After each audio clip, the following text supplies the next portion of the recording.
Hi, I'm Dr. Balaji Narayanaswamy Ramanathan.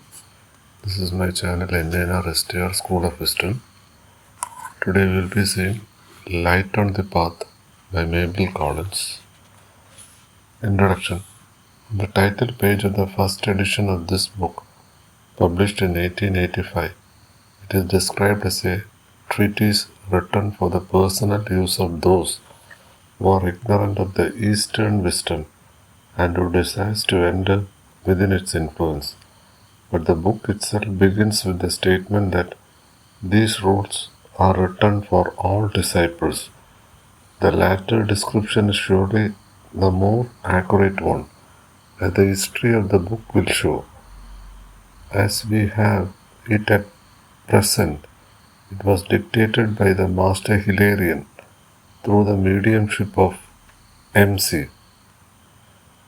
MC is Mabel Collins, a lady well known in Theosophical circles who at one time collaborated with Madame Blavatsky in the editorship of Lucifer.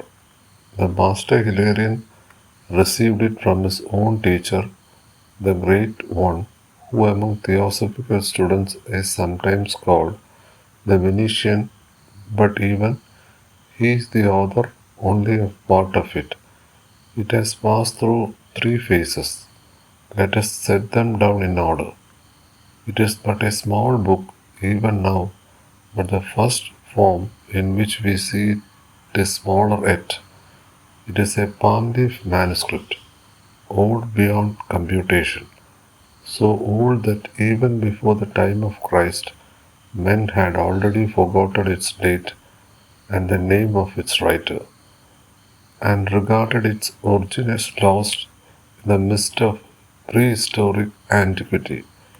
It consists of 10 leaves, and on each leaf are written 3 lines only. For in a palm leaf manuscript, the lines run along the page and not across it as with us. Each line is complete in itself, a short aphorism, in order that these 30 lines may be clearly distinguishable. They are printed in this edition in black type. The language in which these aphorisms are written in an archaic form of Sanskrit. The Venetian master translated them from Sanskrit into Greek for the use of his Alexandrian pupils, of whom the Master Hilarion was one in his incarnation as Iamblichus. Not only did he translate the aphorisms, but he added to them certain explanation which we shall do well to take along with the original. For example, if we look at the first three aphorisms, we shall see that the paragraph marked 4, which follows them, is clearly intended as a commentary, so that we should read it thus: kill out ambition, but work as those work which are ambitious. Kill out desire of life, but respect life as those do who desire it. Kill out desire of comfort, but be happy as those are who live for happiness. All these explanations and amplifications of the Venetian master are printed in ordinary type, and they, with the original aphorisms, represent the book as it was first published in 1885. For the master Hilarion translated it from Greek into English and gave it in that form. Almost immediately after it was printed, he added to it a number of most valuable notes of his own. For the first edition, these notes were printed on separate pages, the backs of which were gummed so that they might be attached at the beginning and at the end of the little book which had just passed through the press. These notes are given here in their appropriate places, and each is headed with the word note. The beautiful little essay on karma is also from the hand of the Venetian master, and was included in the first edition of the book. The Light on the Path was the first of the three treatises which occupy a unique position in our theosophical literature. Directions from those who have trodden the path to those who desire to tread it. I remember that the late T. Subbarao once told us that its precepts had several layers of meaning, that they could be taken over and over again as directions for different stages. First for the aspirants, those who are treading the probationary path, then they begin all over again at a higher level for him who had entered upon the path proper through the portal of the first of the great initiations. And yet again, when adeptship has been attained, it is said that once more in some still higher sense, the same precepts may be taken as directions for one who presses onwards to still higher achievements. In this way, for the man who can understand it in the whole of its mystic's meaning, this manual carries us further than any other. Next in time came the Voice of Silence, written down for us by Madame Blavatsky herself, but consisting in reality of three addresses delivered by the great teacher Aryasanga, known to us now as the Master Dijwal Kaul, and afterwards written out from memory by his pupil Alcyone. This book contains directions which carry us up to the level of the Arhat. It is written in many ways from a point of view quite different from that of the Master Hilarion.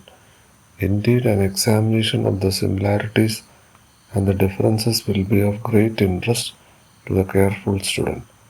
The third of these guidebooks to the path has only just given to us by the same Halcyon who reported for us the sermons of Aryasanga.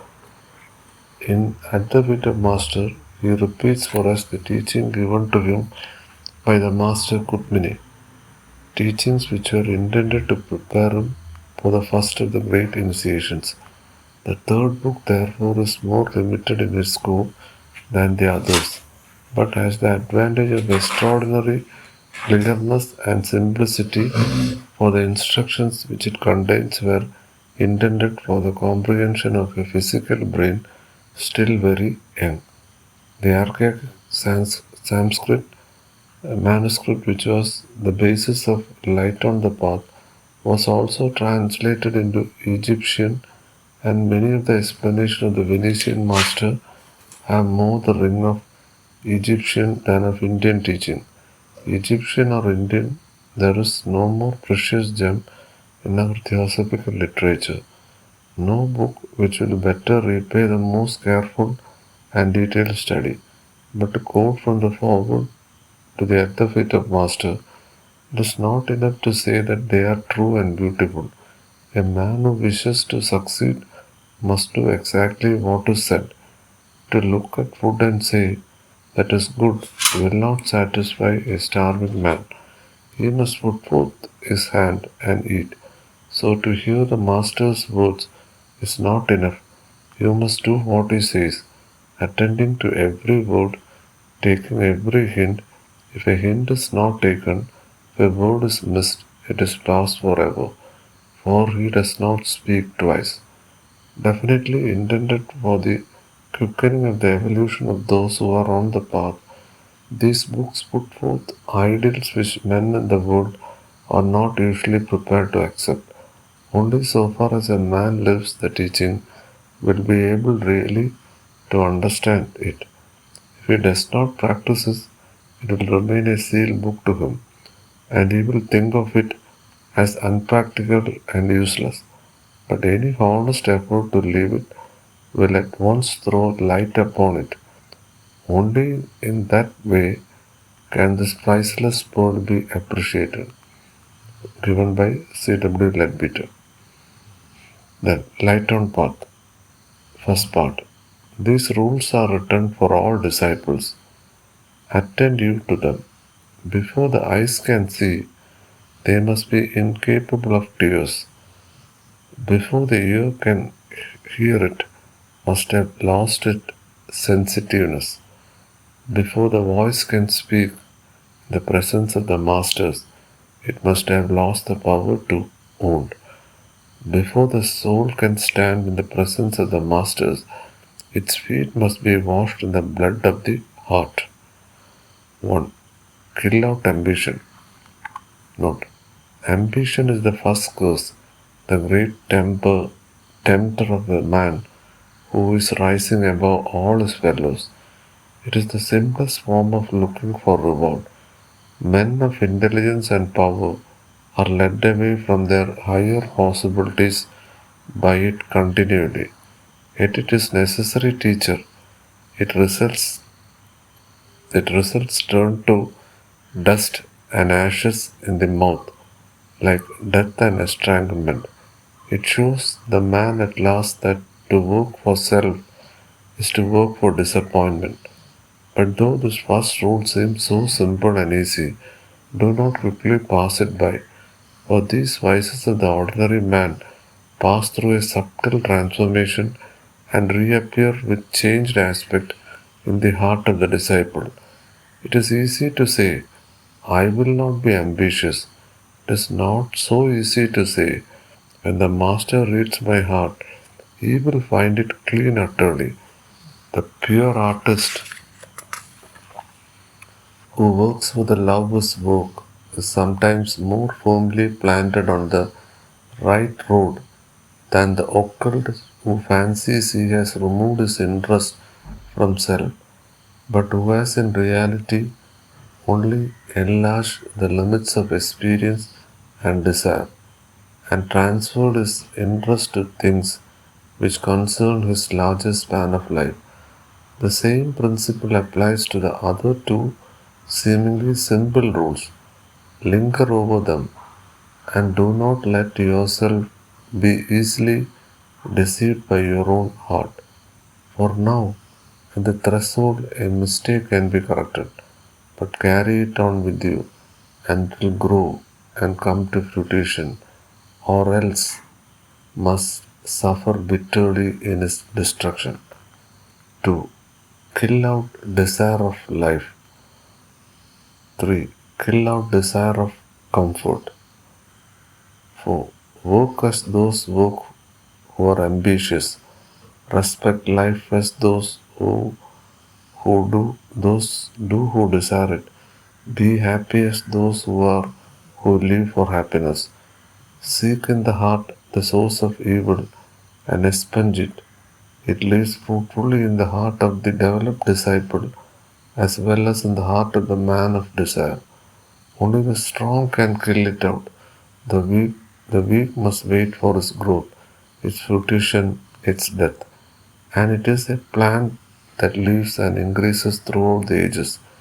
It flowers when the man has accumulated unto himself of innumerable existence. He who will enter upon the path of power must tear this thing out of his heart, and then the heart will bleed, and the whole life of the man seem to be utterly dissolved. This ordeal must be endured. It may come at the first step of the perilous ladder which leads to the path of life.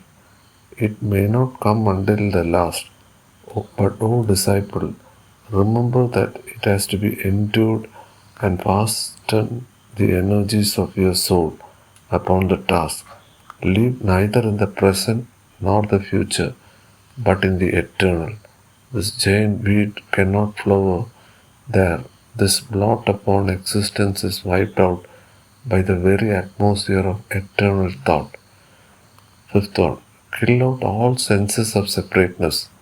Note, do not fancy you can stand aside from the bad man or the foolish man. They are yourself, though in a less degree than your friend or your master. But if you allow the idea of separateness from any evil thing or person to grow upon within you, by so doing you create karma which will bind you to that thing or person till your soul recognizes that it cannot be isolated. Remember that the sin and shame of the world are your sin and shame, for you are a part of it. Your karma is inextricably interwoven with the great karma, and before you can attain knowledge, you must have passed through all places, foul and clean alike. Therefore, remember that the soiled garment you shrink from touching may have been yours yesterday, may be yours tomorrow, and if you turn with horror from it when it is flung upon your shoulders, it will cling the more closely to you. The self righteous man makes for himself a bed of mire. Abstain because it is right to abstain, not that yourself shall be kept clean. Kill out, sixth one, kill out desire for sensation. Seventh one, kill out the hunger for growth. Eighth one, yet stand alone and isolated because nothing that is embodied, nothing that is conscious of separation, nothing that is out of eternal can aid you. Learn from sensation and observe it, because only so can you commence the science of self knowledge and plant your foot on the first step of the ladder. Grow as the flower grows, unconsciously, but eagerly anxious to open its soul to the air. So must you press forward to open your soul to the eternal. But it must be the eternal that draws forth your strength and beauty, not desire of growth. For in the one case you develop in the luxuriance of purity, in the other you harden by the forcible passion of personal stature. Ninth one, desire only that which is within you. Tenth one, desire only that which is beyond you. 11th one, desire only that which is unattainable. 12th one, for within you is the light of the world, the only light that can be shed upon the path. If you are unable to perceive it within you, it is useless to look for it elsewhere. It is beyond you, because when you reach it, you have lost yourself. It is unattainable, because it is forever recedes. You will enter the light, but you will never touch the flame. Desire power ardently. 13th. 14th one. Desire peace fervently. 15th. Desire possession above all. 16th.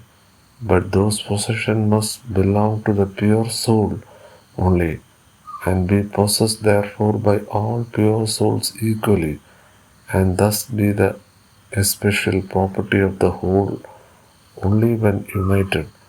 Hunger for such possessions as can be held by the pure soul, that you may accumulate wealth for that united spirit of life which is your only true self.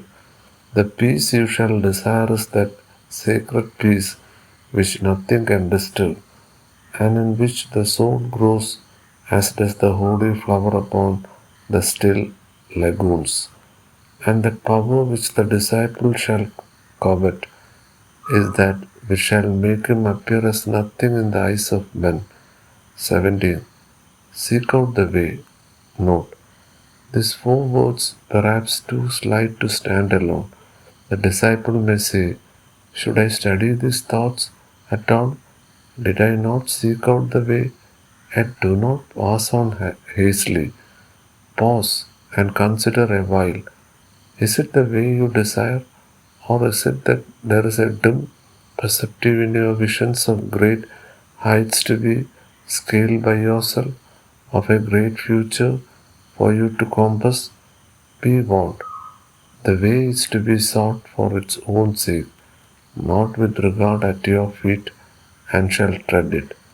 There is a correspondence between this rule and the 17th of the second series, when after ages of struggle and many victorious the final battle is won, the final secret demanded, then you are prepared for a further path. When the final secret of this great lesson is told, it is opened, the mystery of the new way, a path which lets out of all human experience and which is utterly beyond human perception or imagination. At each of these points, it is needful to pause long and consider well. At each of these points, it is necessary to be sure that the way is chosen for its own sake. The way and the truth come first, then follows the life. 18th one. Seek the way by retreating within. 19th. Seek the way by advancing boldly without. 20th. Seek it out not by any one road. To each temperament there is one road which seems the most desirable. But the way is not found by devotion alone, by religious contemplation alone, by ardent progress, by self sacrificing labor, by studious observation of life. None alone can take the disciple more than one step onward. All steps are necessary to make up the ladder. The vices of man become steps in the ladder, one by one. They are surmounted. The virtues of man are steps indeed necessary, not by any means to be dispensed with, yet though they create a fair atmosphere and a happy future, they are useless if they stand alone. The whole nature of man must be used wisely by the one who desires to enter the way. Each man is to himself absolutely the way, the truth, and the life. But he is only so when he grasps his own individuality firmly and by the force of his awakened spiritual will recognized this individuality as not himself, but that thing which he has with pain created for his own use and by means of which he purposes, as his growth slowly develops his intelligence, to reach to the life beyond individuality. When he knows that for this his wonderful complex separate life exists, then indeed and then only he is upon the way. Seek it by plunging into the mysterious and glorious depth of your own inmost being.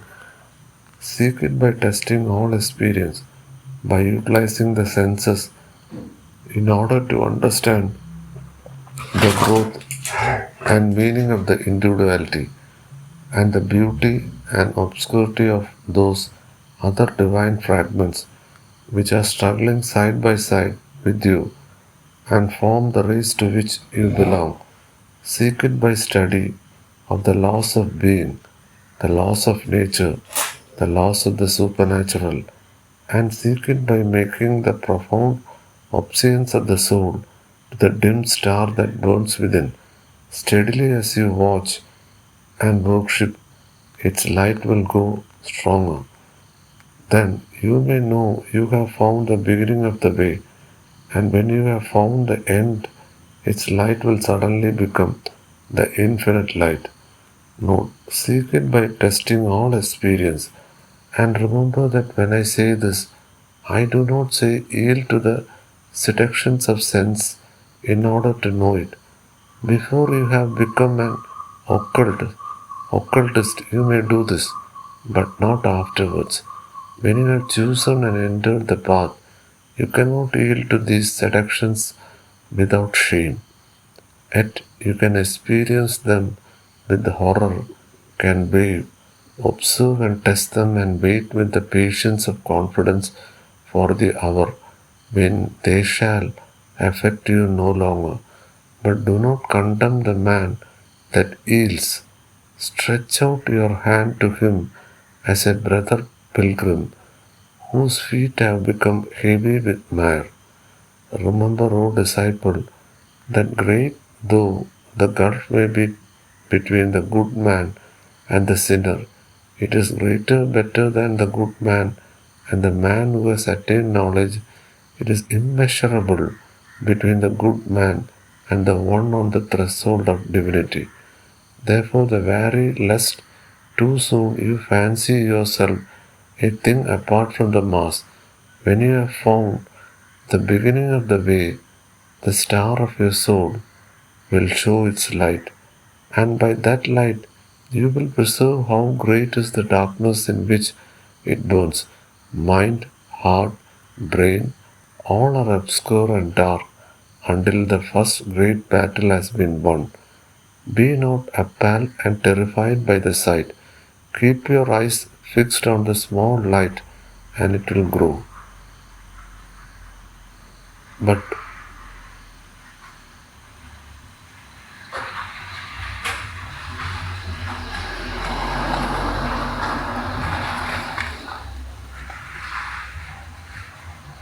but let the darkness within help you to understand the helplessness of those who have seen no light, whose souls are in profound gloom. Blame them not, string not from them, but try to lift a little of the heavy karma of the world. Give your aid to a few strong hands that hold back the power of darkness from obtaining complete victory.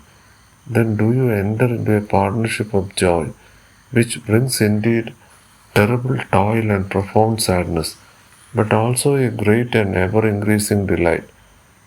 21. Look at the flower to bloom in the silence that follows the storm. Not till then. It shall grow, it shall shoot up, it will make branches and leaves from buds, while the storm continues, while the battle lasts, but not till the whole personality of the man is dissolved and melted, not until it is held by the divine fragments which has created it, as a mere subject for grave experiment and experience, not until the whole nature has yielded and become subject unto its higher self, can the bloom open, then will come a calm, such as comes in a tropical country after the heavy rains, when nature works so swiftly that one may see her actions. Such a calm will come to the harassed spirit, and in the deep silence, the mysterious event will occur which will prove that the way has been found. Call it by what name you will. It is a voice that speaks where there is none to speak. It is a messenger that comes, a messenger without form or substance, or it is the flower of the soul that has opened. It cannot be described by any metaphor, but it can be felt after, looked for, and desired, even amid the raging of the storm. The silence may last a moment of time, or it may last 1,000 years, but it will end. Yet you will carry its strength with you. Again and again, the battle must be fought and won. It is only for an interval that nature can be still.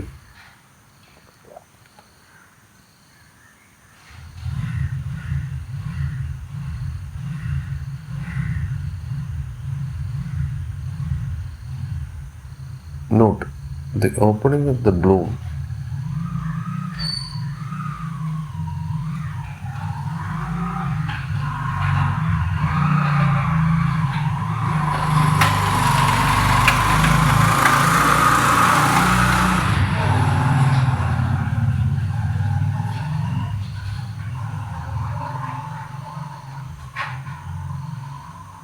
Note the opening of the bloom is the glorious moment when perception awakes. With it comes confidence, knowledge, certainty. The pause of the soul is the moment of wonder, and the next moment of satisfaction, that is the silence. Know, O disciple, that those who have passed through the silence and felt its peace and retained its strength, they long that they shall pass through it also. Therefore, in the hall of learning, when he is capable of entering there, The disciple will always find his master. Those that ask shall have, but though the ordinary man asks perpetually, his voice is not heard.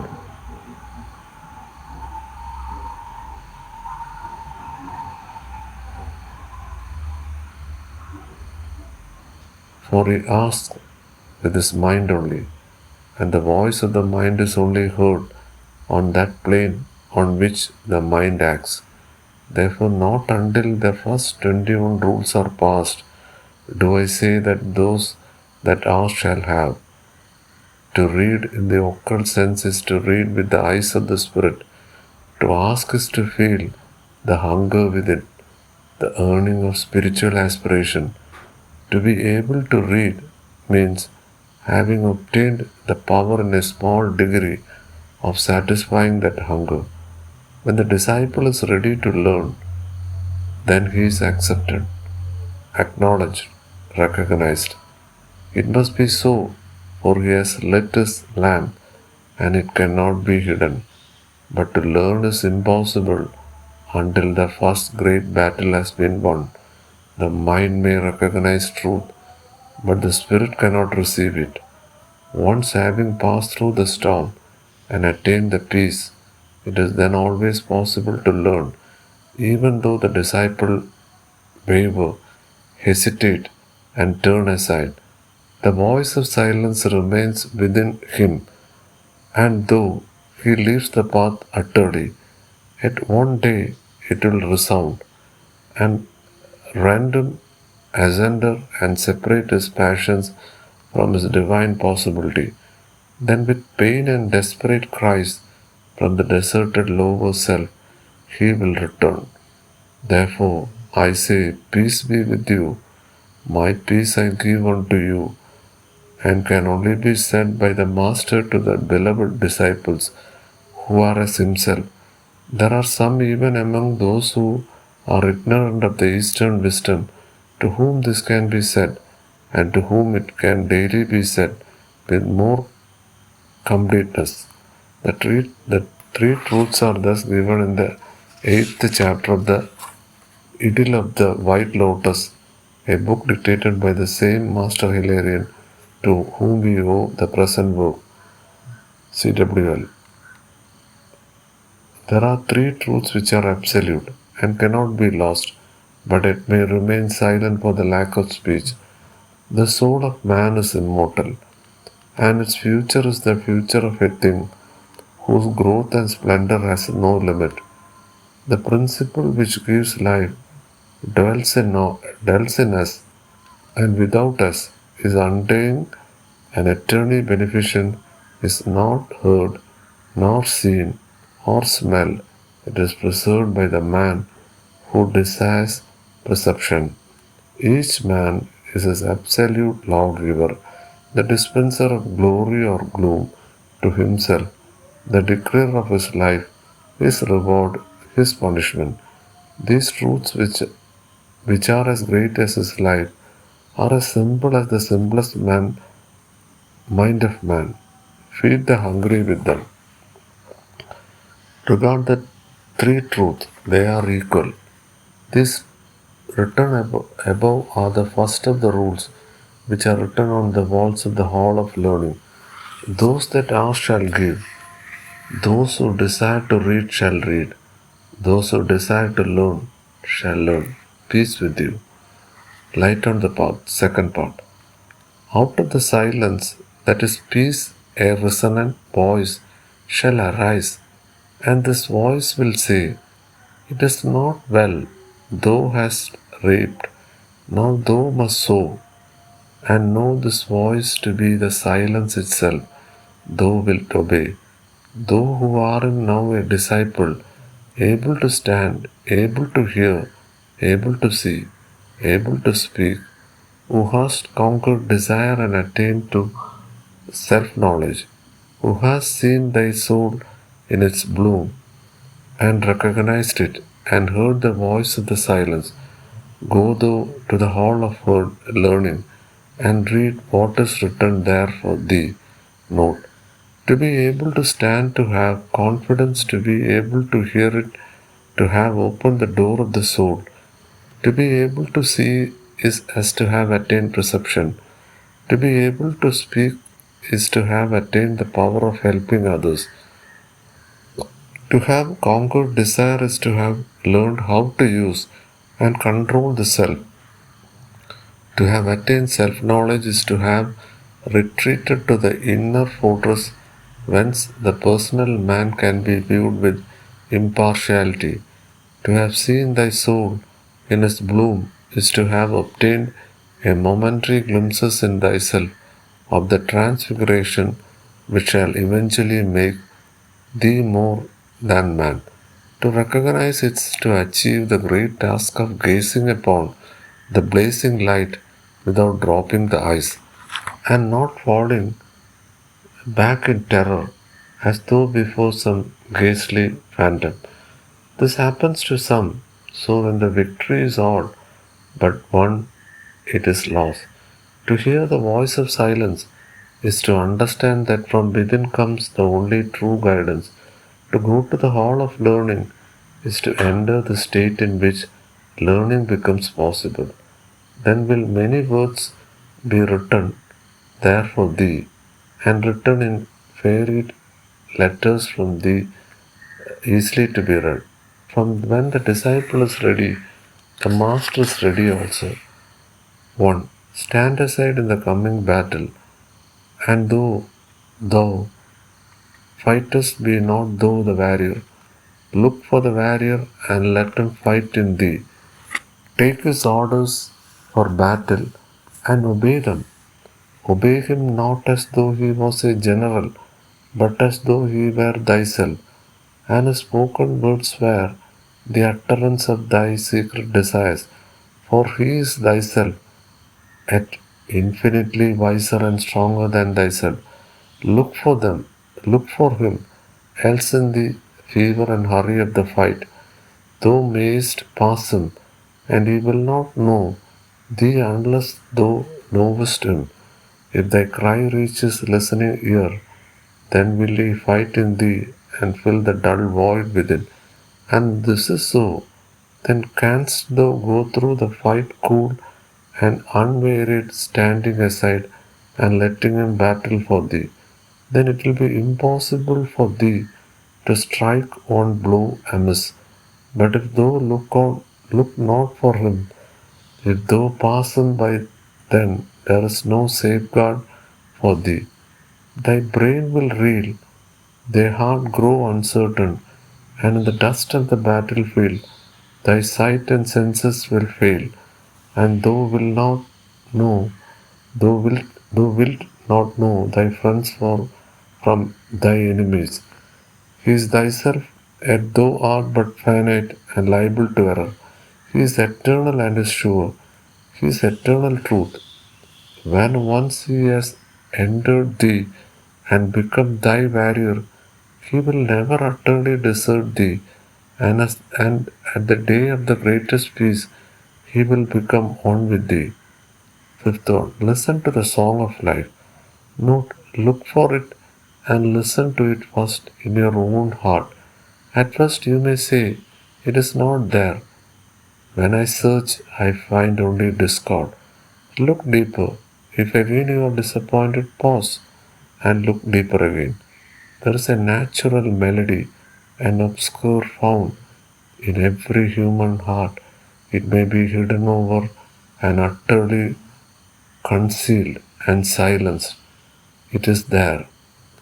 At the very base of your nature, you will find faith, hope, and love. He that chooses evil refuses to look within himself, shuts his ears to the melody of his heart. As he blinds his eyes to the light of his soul, he does this because he finds it easier to live in desires. But underneath all life is the strong current that cannot be checked. The great waters are there in reality. Find them, and you will preserve that none, not the most wretched of creatures, but is a part of it. However, he blind himself to the fact and build up for himself a phantasmal outer form of horror. In that sense, it is that I say to you, all those beings among whom you struggle on are fragments of the divine, and so deceptive is the illusion in which you live that is hard to guess where you will first detect the sweet voice in the hearts of others. But no, that is a certainly within yourself. Look for it there, and once having heard it, you will more readily recognize it around you. Store in your memory the melody you hear. Learn from it the lesson of harmony. You can stand upright now, firm as a rock, amid turmoil, obeying the warrior who is thyself and thy king, unconcerned in the battle, save to do his bidding, having no longer any care as to the result of the battle. For one thing only is important, that the warrior shall win, and you know he is incapable of defeat. Standing thus, cool and awakened, use the hearing you have acquired by pain and by the destruction of pain.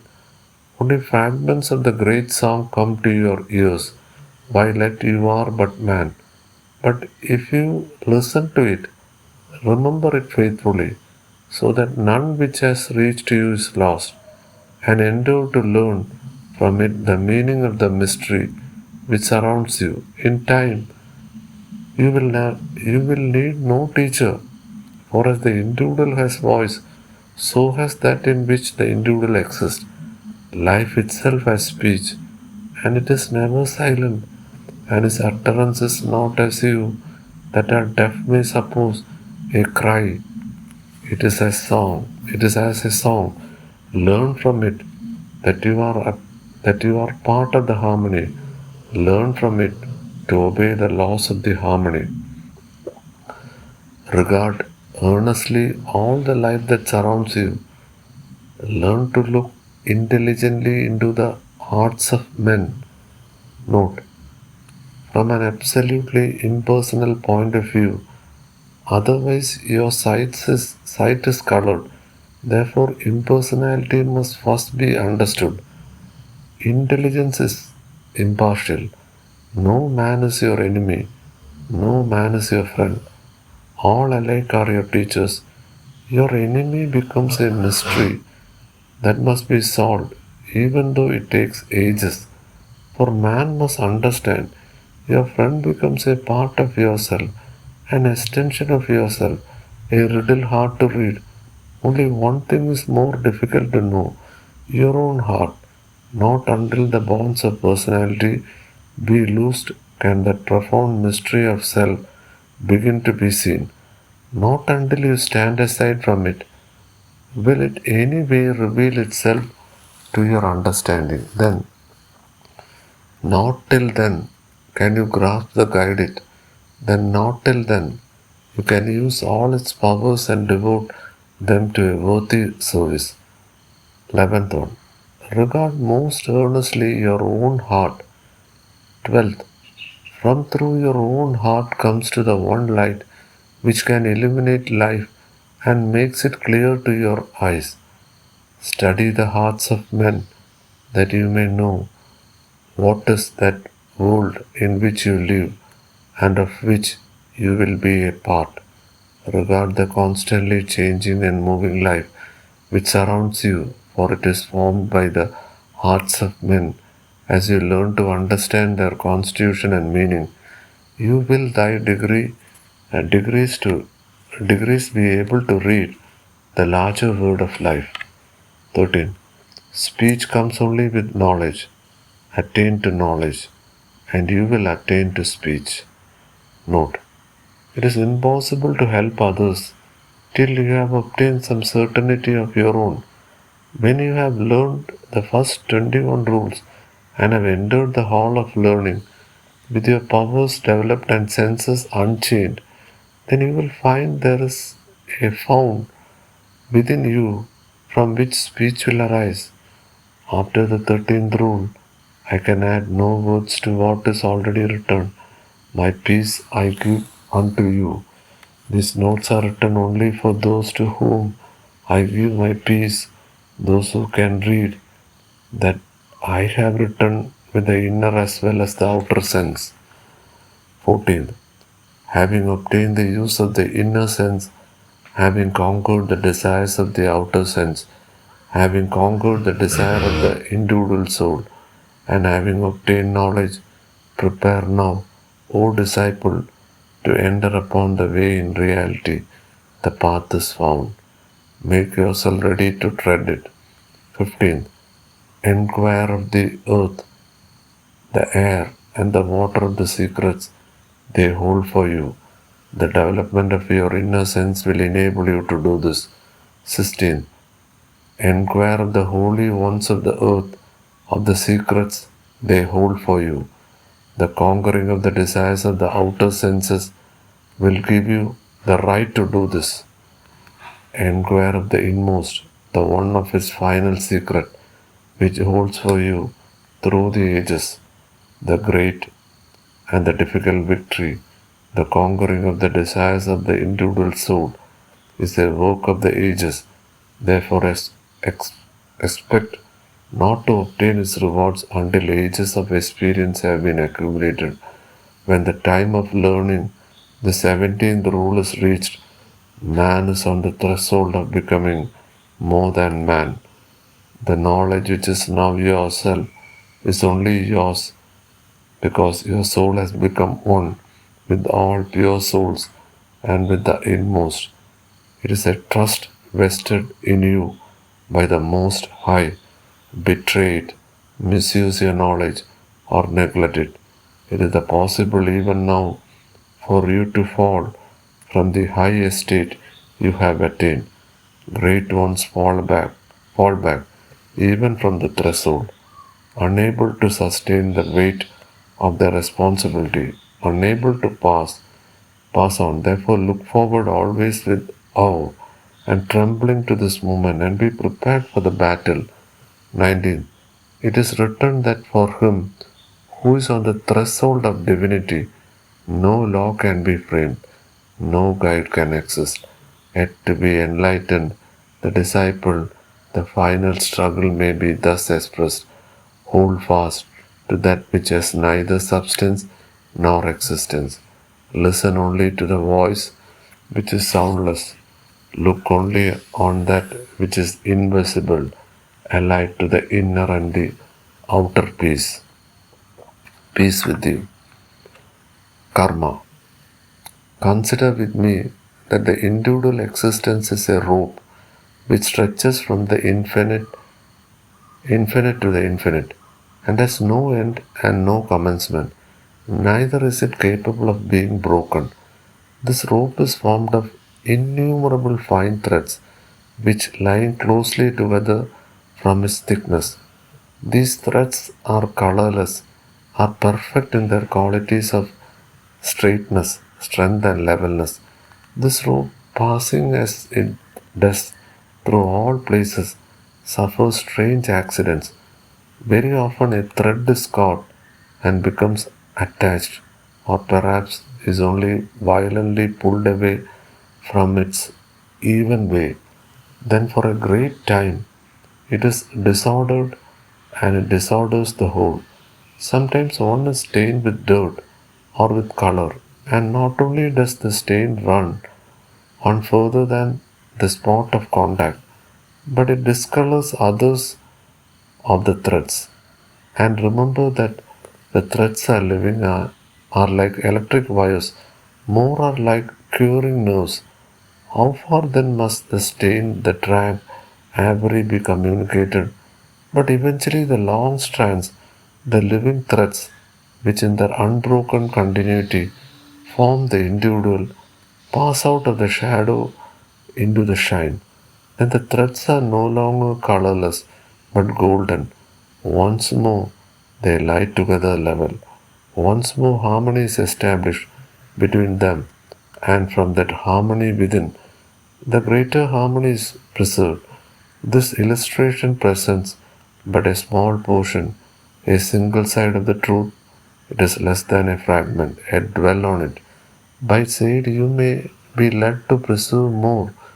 What is necessary first to understand is not that the future is arbitrarily formed by any separate act of the present, but that the whole of the future is in unbroken continuity with the present, as the present is with the past. On one plane, from one point of view, the illustration of the rope is correct. It is said that a little attention to occultism produces great karmic result.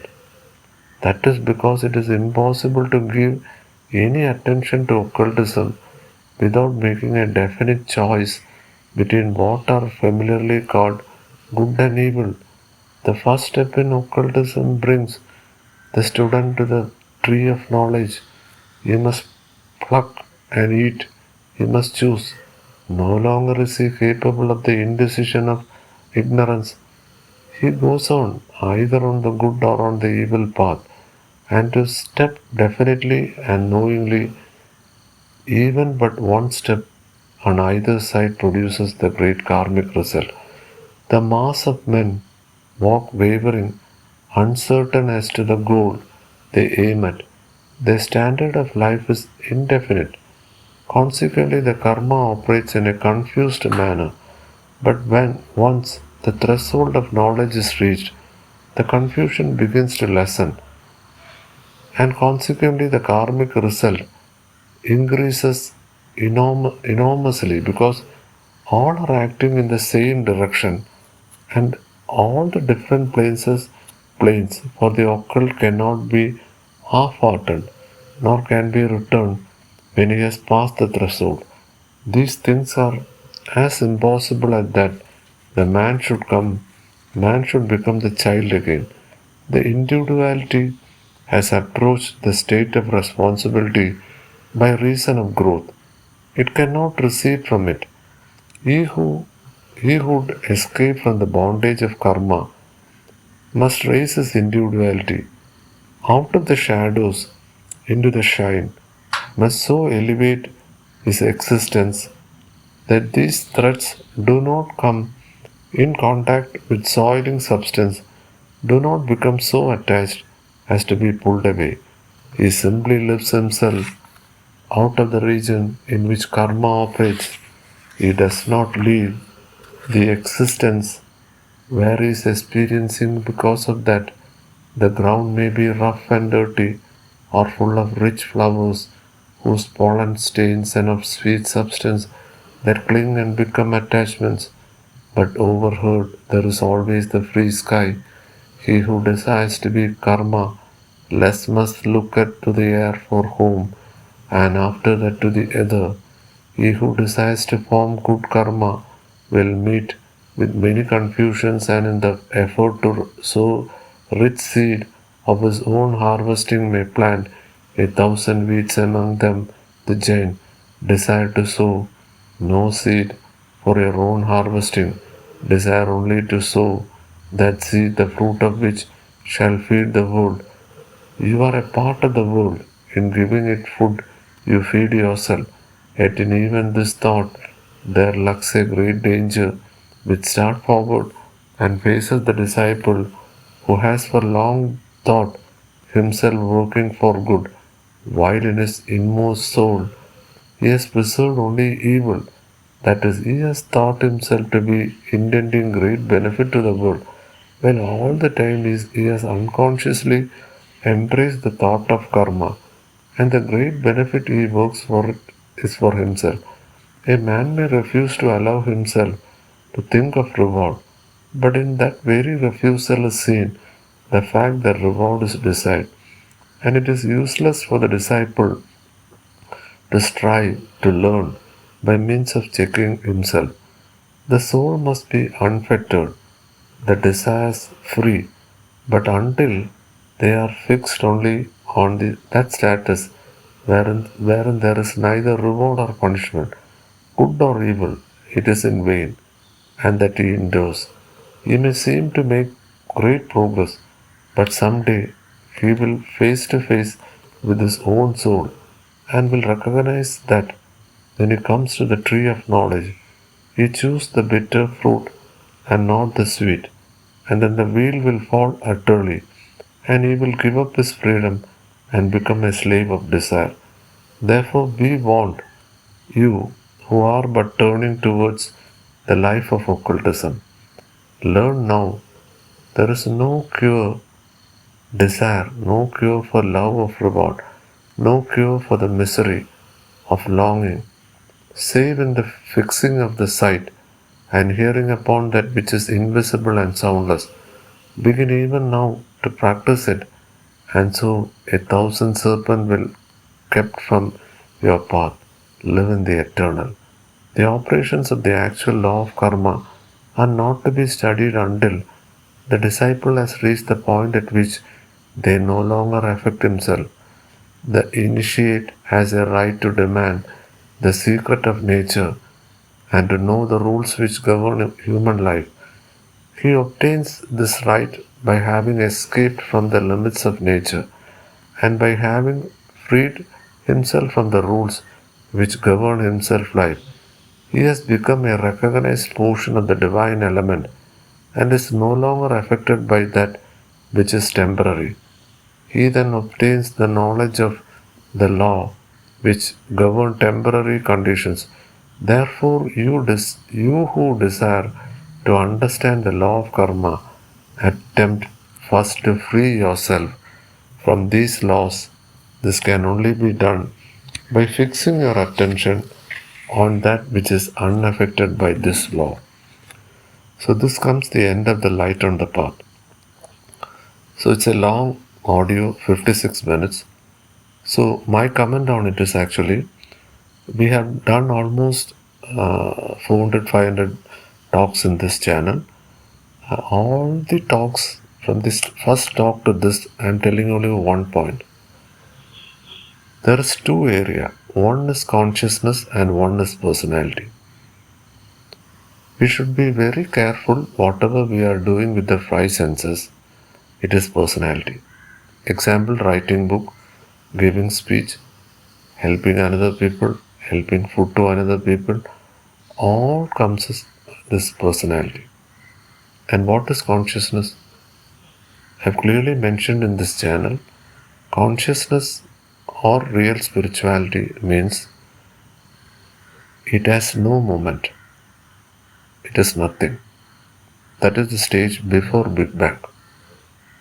After Big Bang, motion, action has come, energy has come. And when we talk of energy, it is personality. When we talk of matter, it is personality. So that is consciousness.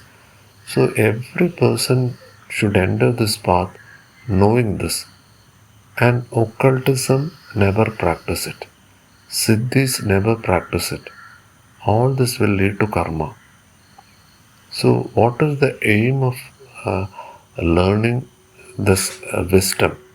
The channel name is NNRSTR School of Wisdom. What is the mission of the school? The mission, the object and aim of the school is to spread consciousness, not to spread occultism. Because occultism will lead to karma. Then, I have talked about Jiddu Krishnamurti in detail, English and Malayalam. I talked about Ramana Maharshi in detail, English and Malayalam. I talked about Vivekananda in detail, English and Malayalam. I talked about Ramakrishna Paramahansa, both English and Malayalam. And Theosophical masters, I talked of Madame Blavatsky, Leadbeater, the great masters. My intention is only one. It's not spreading any organization, any religion, and all religion I have mentioned here. You can go through and make a comparative study. End of the day, what is the one word? What is the one word we need to practice? It is unconditional love. It is unconditional love. Even you can take away the love, because love is not, it will give some create confusion. What is love? And all. Unconditional, one word you take it. One word you take it. That ends the study. Don't go after books and books and books.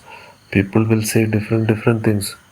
They will say Advaita Master is different. They will say Light on the Path is different. They will say Voice of Silence is different. Everything is one. The essence is one. Shankaracharya. What Shankaracharya has done? He had a guru. Vivekananda had a guru. Ramakrishna Paramahansa had a guru. Learn. Srinarayana Guru had a guru. Chattambi Swami had a guru. Learn about Mahavatar Babaji. Learn his disciple. Learn everything. Learn what is Kriya Yoga. Learn what is healing. What is angel. Learn everything. All these are in theosophical literature. But end of the day, what is the secret? What is the secret? The secret is unconditional love. The secret is conflict. Where does conflict comes? Conflict comes in separateness. There is only one world. There is only one world. This is what all these people are talking. Shankaracharya, Jiddu Krishnamurti, Ramana Maharshi, some say Jiddu Krishnamurti is here. See, take all these people. They have taken the secret. They have taken from their gurus. And their gurus have taken it from where? From our Vedas. Veda was diluted to Upanishad. Upanishad was diluted to Puranas. Some scholars are in Purana, some scholars in Upanishad, some are in Vedanta. And no one is to explain all the books because it's not possible for them. It's not possible for them. For us it is possible. Because we know the essence, we know the secret. Unconditional love. What does it mean? Okay, if I am practicing unconditional love, who should I love? I should love myself. And when I love myself, it is one world. No one is outside there. No one is outside there. And what is the complication in this learning of spirituality? I talk with different people and they are talking different things. They are talking about different books. But whoever says, when I meet a person, if he says, you read this, I will buy this book and I will read it and I will put it in this channel. I've done this. Even today I am doing it. Last week also I've done it. And nothing is in the book. See, the person who's recommending a book or telling something is there, he has found something which he doesn't know. That is the truth. That is the truth. And where is the Guru? Guru is inside. So I always think to sum up, I think this is the end of it. So something new comes, I'll just put a talk there.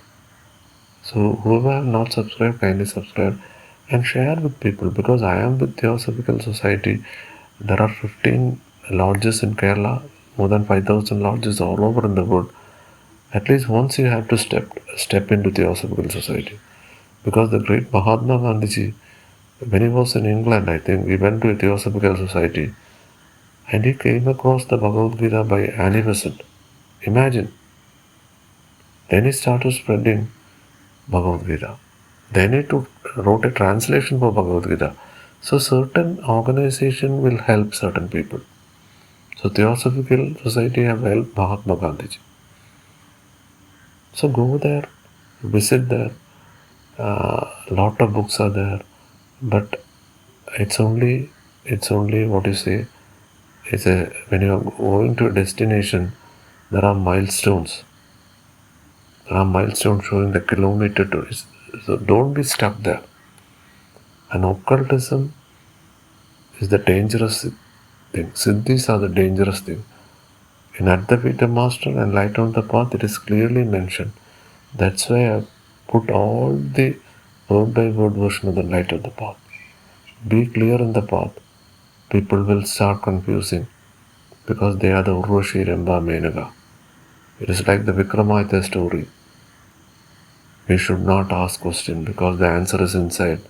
This is what Jiddu Krishnamurti and Ramana Maharshi, Osho, Eckhart Tolle, the living legend Eckhart Tolle. Perfect. You learn one person. You can talk to Eckhart Tolle. You can attend his course online. Do it. Perfect person. Freud's disciple, Jung. Now certain psychologist people are referring Jung. When he has done it, he had an experience. He had a near-death experience. He had a heart attack.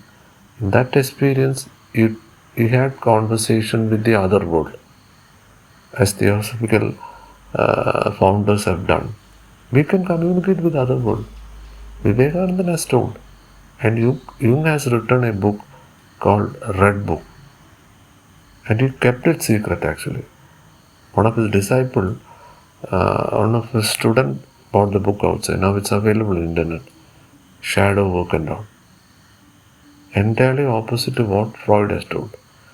Still people are talking about Freud and spirituality. No, we do not go with these people.